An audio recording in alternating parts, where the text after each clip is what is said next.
আসসালামু আলাইকুম, সবাইকে স্বাগতম। কেমন আছেন সবাই আমার প্রিয় বন্ধুরা? আশা করছি সবাই ভালো আছেন। আলহামদুলিল্লাহ আমরাও বেশ ভালো আছি। চলে আসলাম নতুন আরেকটি ভিডিও নিয়ে। তো এখন আমি রান্না করতে আসছি, ভাত বসাই দিছি। গ্যাস আস্তে আস্তে বাড়তেছে। এখন কিন্তু অলরেডি 3:30 বাজে। 3:30টার দিকেই গ্যাস বাড়ে, তখন আর কি রান্না করতে আসি। আর এই যে আমাদের আজকে বাজার থেকে কি আনছে, লবণ কাঁচামরিচ আনছে, হলুদের গুঁড়া, মরিচের গুঁড়া ছিল না সেটা আনছে, আর আনছে লবণ ছিল না। লবণের বয়ামটা আজকে ধুয়ে দিছি, শুকাইছে। এখন লবণটা আমি ঢেলে নিব। তো সকাল থেকে আর কি বসেই থাকি, তখন আর কোনো কাজ হয় না, গ্যাস থাকে না, তারপরে কোনো কাজ করার ইচ্ছাও থাকে না।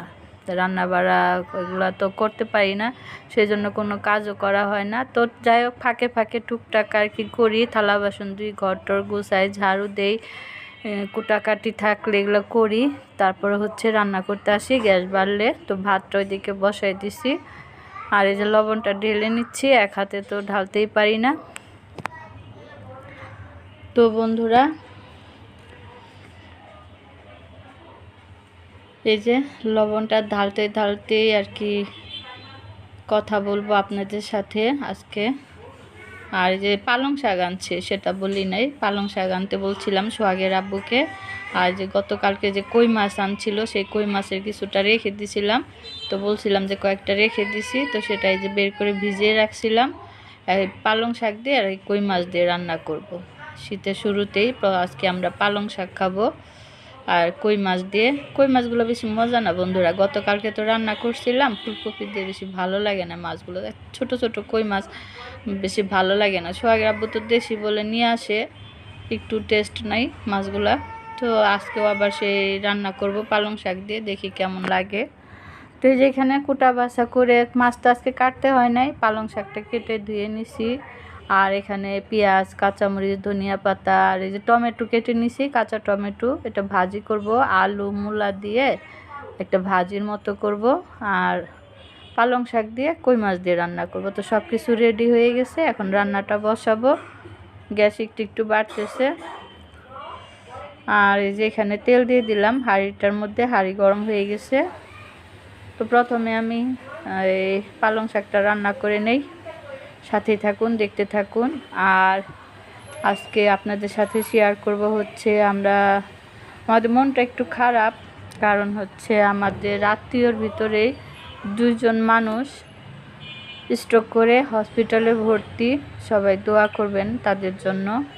একজন হচ্ছে যে আমি বলছিলাম আমার যা ভাসুরের আর কি ওয়াইফ, সে স্ট্রোক করে হসপিটালে ভর্তি। আবার এইদিকে হচ্ছে আমার ননাসের ছেলের বউ, সেও এরকম হসপিটালে ভর্তি স্ট্রোক করে। তো আমাদের মনটা একটু খারাপ, ভালো লাগতেছে না, টেনশনে আছি। নিজেদের জন্য টেনশন করতেছি, ওদের জন্য ওনাদের জন্য টেনশন করতেছি। তো দোয়া করি আল্লাহ যেন ওনাদের সুস্থ করে দেয়। আপনারা সবাই দোয়া করবেন। আমার যা আবার ননাসের ছেলের বউ, সবাই 2জন মানুষ খুবই গুরুতর অবস্থায়। এরা মানে যে বলবো যে সুস্থ হয়ে যাবে বা কি ভালো আছে, মোটামুটি ভালো আছে এরকম না, একদম মুমূর্ষু অবস্থা। আল্লাহ জানে কি আছে এদের কপালে।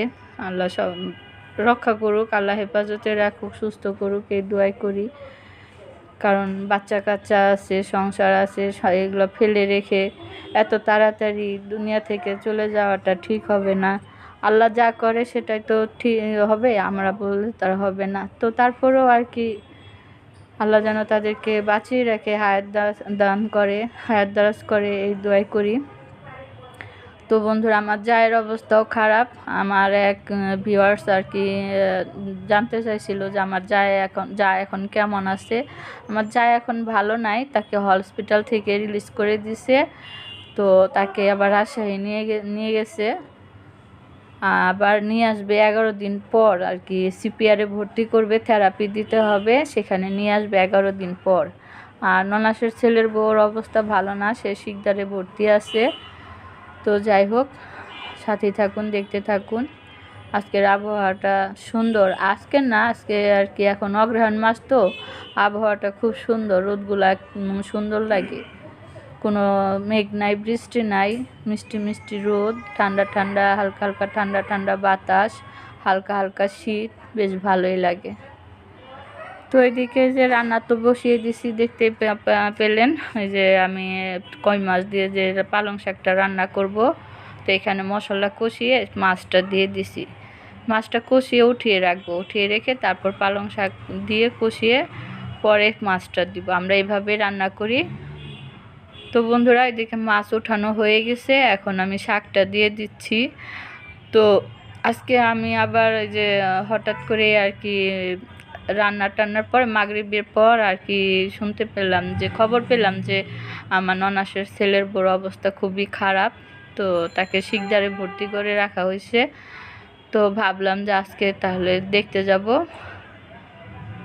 তো এই রান্না বাড়া শেষ করতে করতে তো সন্ধ্যা হয়ে যায়।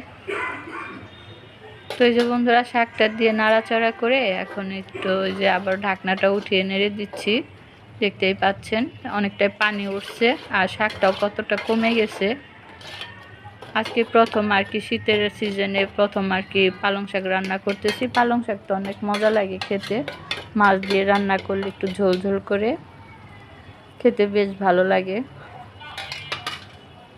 তো এই যে আমি এখন পালং শাকে নেড়ে দিলাম, আর এই যে মাছটা যে উঠিয়ে রাখছিলাম সেই মাছটা এখন দিয়ে দিলাম। তা আমরা কিন্তু এইভাবেই রান্না করি। অনেকে আবার ভেজে নেয় মাছ, আমরা আবার ভাজি না। এইভাবে রান্না করলে বেশি মজা লাগে ভাজার চাইতে। তো আমি এখন একটু পানি দিয়ে দিলাম। ওই হাঁড়িটা যে উঠে রাখছিলাম মাছ, ওই মশলার পাতিল হাঁড়িটা ধুয়ে আবার একটু পানি দিয়ে দিলাম, দিয়ে এখন নেড়ে চেড়ে দিয়ে এখন ঢেকে দিব। ঢেকে দিয়ে তারপর রান্না করে নিব। এরপর দিয়ে দিব ধনিয়া পাতা। তো পালং শাক দিয়ে কই মাছ এইভাবে রান্না, কই মাছ বা পুঁটি মাছ, ধনিয়া পাতাটাও সাথে সাথে দিয়ে দিলাম, কারণ ওই যে আগুনের পাওয়ার তো কম, সেই জন্য আগে দিয়ে দিলাম।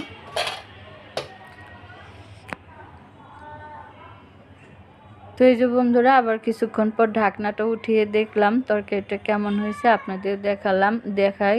এই যে দেখুন তরকারিটা কেমন হয়েছে, কালারটা কিন্তু অনেক সুন্দর হয়েছে। একটু ঝোল ঝোল আছে, তো এই ঝোল শুকাতে আবার সময় লাগবে।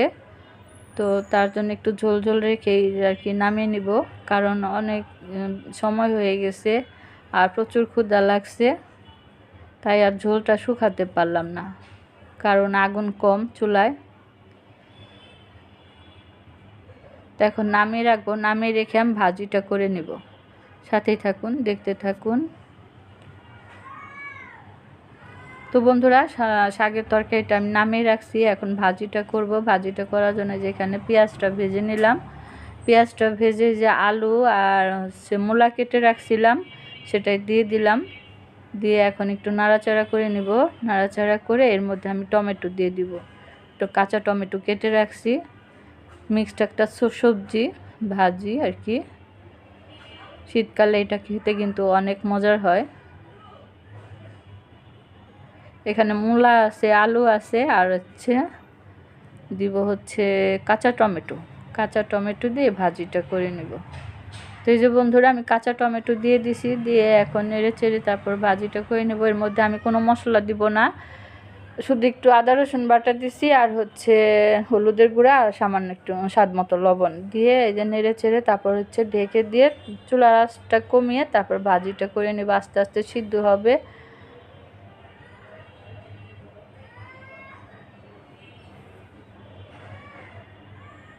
এই যে হলুদের গুঁড়া দিয়ে দিলাম, অল্প একটু হলুদের গুঁড়া দিয়ে এখন নেড়ে তারপর মিক্স করে এরপর ঢেকে দিয়ে আস্তে আস্তে এটাকে আমি রান্না করে নেব। একটু সময় লাগবে সিদ্ধ হতে, কারণ একটু মোটা মোটা করে কাটছি, তো মোটা মোটা ভাজি আমার খেতে ইচ্ছা করতেছিল। সবসময় তো চিকন ভাজি খাই, আজকে একটু মোটা মোটা করে কাটছি। আলু, তারপরে হচ্ছে মূলা, শুধু টমেটোটা একটু চিকন করে কাটছি। তো এই যে বন্ধুরা, কিছুক্ষণ পর আবার ঢাকনাটা উঠিয়ে যে দেখুন নেড়ে দিচ্ছি ধনিয়া পাতা দিয়ে। এখন নেড়ে চেড়ে আবারও একটু ঢেকে দিয়ে রান্না করব। সিদ্ধ কিন্তু হয় নাই, মূলাটা আর আলুটা এখনও সিদ্ধ হয় নাই। টমেটো প্রায় সিদ্ধ হয়ে গেছে, কারণ টমেটো আজকে চিকন করে কাটছি, তো মোটা করে কাটলে টমেটো সিদ্ধ হতে চায় না, তার জন্য একটু মোটা করে চিকন করে কাটছি।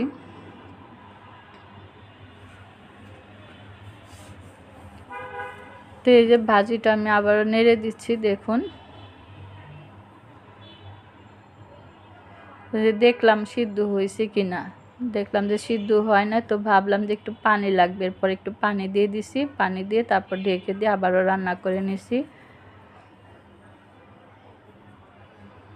তো বন্ধুরা, এই যে ভাজিটা রান্না হয়ে গেছে আর আমাদের রান্না বাড়া শেষ। আজকে রান্না করছি হচ্ছে পালং শাক দিয়ে কই মাছ দিয়ে পালং শাক, আর হচ্ছে এখানে একটা মিক্সড একটা সবজি, আলু, মূলা আর হচ্ছে কাঁচা টমেটো দিয়ে একটা ভাজি।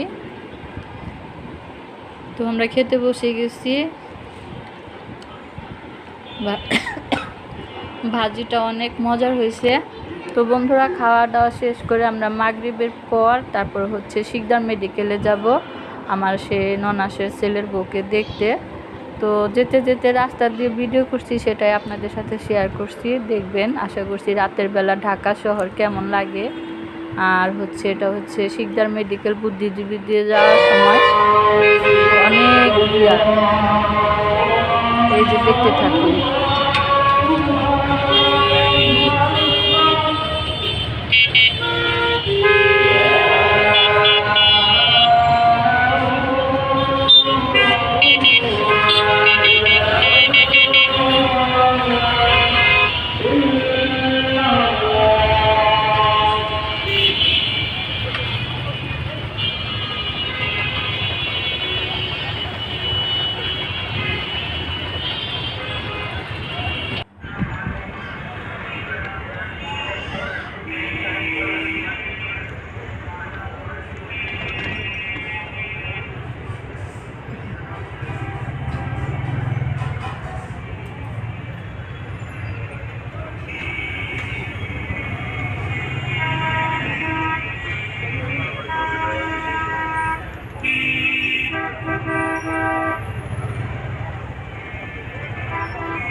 এই তো বন্ধুরা, আমরা এখন চলে আসছি শিকদার মেডিকেলের সামনে। আমরা এখন রিক্সা থেকে নেমে গেছি। আর দেখতে পেলেন যে ঢাকা শহরে কি অবস্থা। আসার সময় রাস্তার পাশে দিয়ে আর কি বাজার মার্কেট সব বসে আছে রাতের বেলা। সবাই বাসায় আর কি অফিস থেকে ফেরার পথে সবাই বাজার করে নিয়ে যায়, সেই জন্য রাস্তার পাশে এদিকে আর কি বাজার বসে।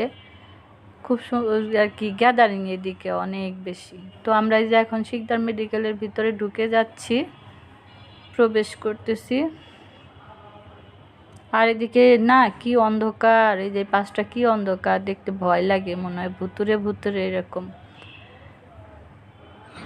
তো এই যে আমরা চলে আসছি, আর ভিডিও করি নাই এই পর্যন্তই। সবাই ভালো থাকবেন, সুস্থ থাকবেন। আল্লাহ হাফেজ, আসসালামু আলাইকুম।